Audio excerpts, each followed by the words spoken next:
بسم الله إن جنگ مقام إذن جاري مكية ولا استدر عامل حباكم فما حبي ولا استدر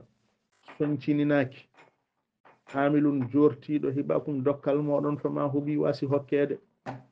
فنعدفوا نجرم دي في قصتي قصة أمو وأحسنوا مؤجنا منقلبي ويل تردئ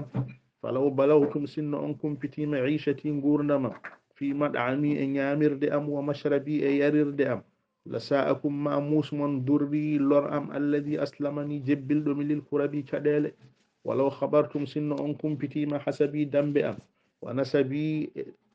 أسكو أم ومذهبي جهير قلم وما حوت معرفتي أكفندين دم غندلا من العلوم غند أنو خبير لبادي لما اعترتكم فلنتاكو أن شبهة جيبويا في أن دائي وند كدال أم أدبي كو غندلم غل فليت أني لم أكن هانين من لاتاكي أرضعت من مويننا مسدية إندو الأدبي غندل فقد دهاني نني كم شؤمه كيت غندل غل وأقني آجيم فيه غندل غل أبي جنادم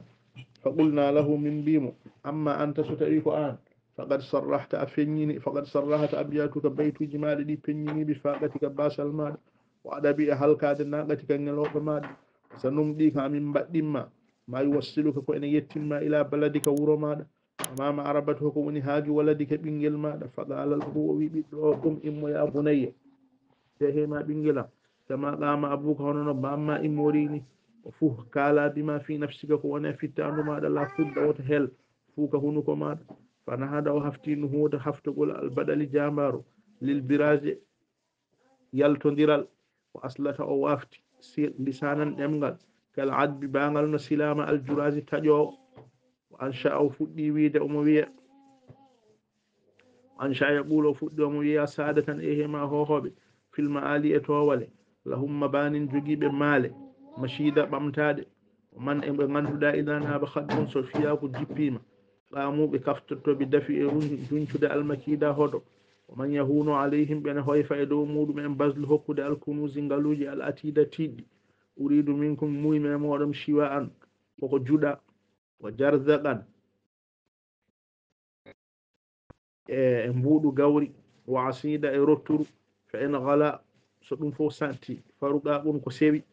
توارى به أن سوري لهم الشهيدة هيك ñamde e muɗum aw lam yakun za wala za soit laataki ɗum ɗo e ɗumato fa shabatun harandu min sarida e rotturu fa in ta'addarna ɗurran so ɗum ɗon fo ganti fa ajwatun tamarore moƴƴere wona hidatun e ñamri no wiyendani kaɗe ɗo sallallahu alaihi wa sallam